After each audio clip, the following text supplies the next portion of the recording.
Royal Rumble 2025 was an absolute disappointment. Was this the worst Royal Rumble? No, I ain't gonna go that far. But it was pretty much a boring, disappointing time for me to watch it. Why is that? Let's start off with the first match. Charlotte Flair. Charlotte Flair returns after a year of action. Doesn't compete in a single match. Wins a Royal Rumble. WWE gives it to her because they need to have that record that let's make it another accolade to Charlotte Flair, the first woman to ever win 2 Royal Rumbles. Ever. You have to give it to Charlotte Flair. Did you like how WWE treated their mid-card champions? Do you like Lyra Valkyria getting into the ring, getting eliminated by Ivy Nile? I like Ivy Nile, don't get me wrong, but then Ivy Nile is eliminated by Maxine Dupree, a complete joke of a female wrestler. So this is what we're doing for mid-card champions, okay. Oh, do you like Chelsea Green, how she was a jobber before she won the United States Championship? Then when she won it, how she is treated still as a joke in the Royal Rumble? I get she's a comedy character and all that other stuff, but for the love of God, why are they butchering her?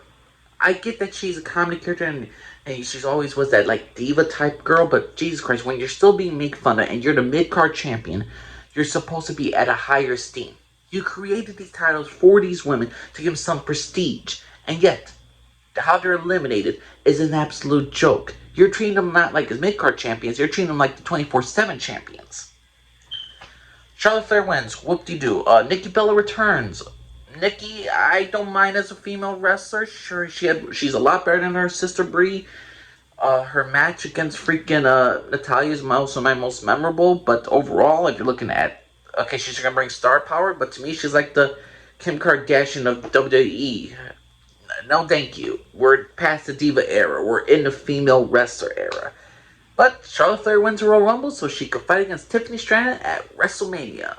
Tiffany Stratton versus Charlotte Flair at Wrestlemania. It's going to be a passing of the torch moment. It's going to be fairly predictable. A pretty dang banger match.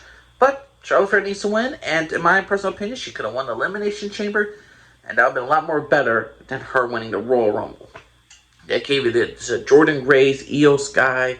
And even though Jordan Grace is new to WWE, but I'd rather have a new, fresh matchup than freaking, again, not new, fresh matchup. It's Charlotte Flair. Again, why did she get a championship? Because her last name is Flair.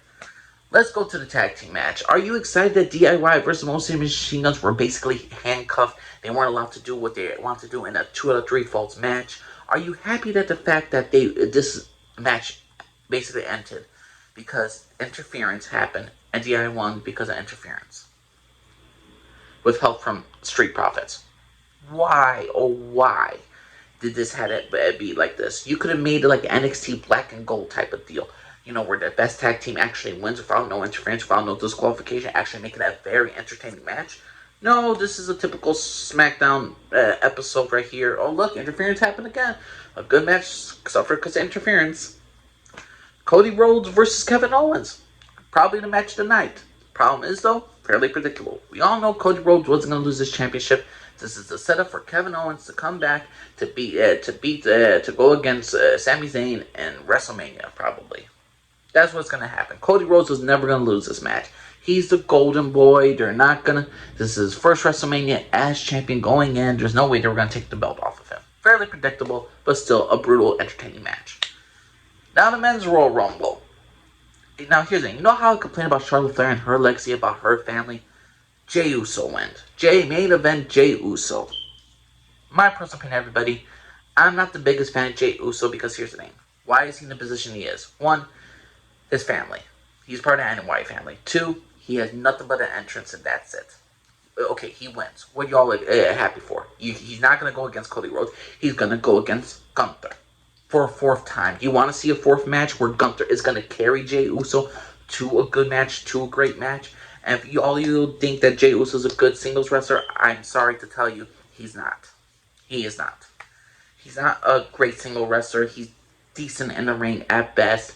Look at his last match with his brother Jimmy Uso. He is John Cena of the and go figure, the last opponent he had was against John Cena. John Cena versus Jey Uso. 5 moves of doom versus 5 moves of doom. What does Jey Uso have? He has the super Samoan drop, Samoan splash, super kick, spear, and a lead slap. 5 moves of doom. That's what we did with Jey Uso as that. Did you like the last couple matches he had with Gunther? No. I'm probably not gonna like it either. They have to make us something special. There has to be some stipulation because another singles match between them, no thank you. Do I really want to see Jey Uso be against Gunther again? No. This dude was getting the Intercontinental Championship already. Here he had his moments, but again, a simple catchphrase, selling merchandise, and a great entrance is gonna get you a WrestleMania spot. That's what I see from WWE. You have a legacy with Charlotte Flair of her family. You have Jey Uso and his family, the Anna White family. Not to say Jey Uso doesn't deserve a title opportunity like a mid-card championship, but to me, Jey Uso should have never lost the Intercontinental Championship. He should have been walking into WrestleMania as a mid-card champion. And Braun Breaker should have got the championship at WrestleMania.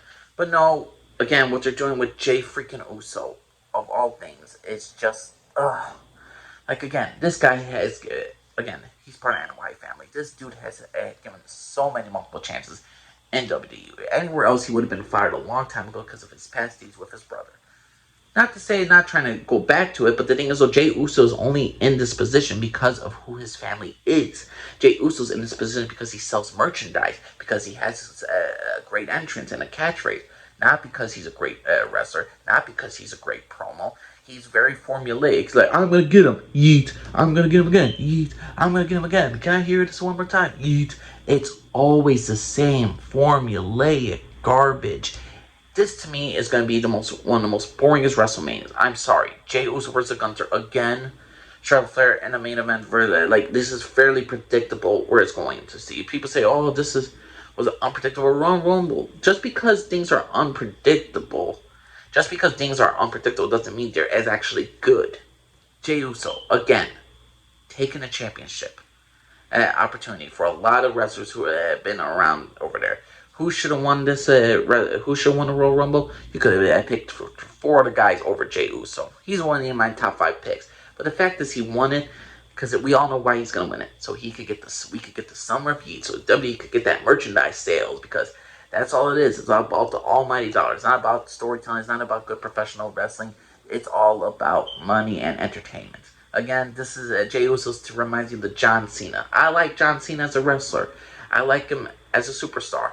The thing is, though, I love when John Cena was like 13 times. He was always getting the main event spot, and he always did the same moves in every single freaking match, and it became very formulaic, very boring. I never really watched the John Cena matches after a while. I liked him when he was on SmackDown and all the other stuff, but to me, John Cena, Jey Uso, 5 Moves of Doom, I'm sorry, it's just not worth it. It's just not my entertainment. So Royal Rumble 2025 was a massive disappointment because it was just... Please know what y'all think, everybody. Let me know if you think Jey Uso deserves the main event. Does he really deserve the name Main Event Jey Uso, or does he really deserve the name of Main Event? I'm nothing but the entrance. I'm carried by other wrestlers. I'm only here because of my family's prestigious Jey Uso. What y'all think, everybody, of Royal Rumble 2025? Angel Lee Scarf, everybody. Bye bye.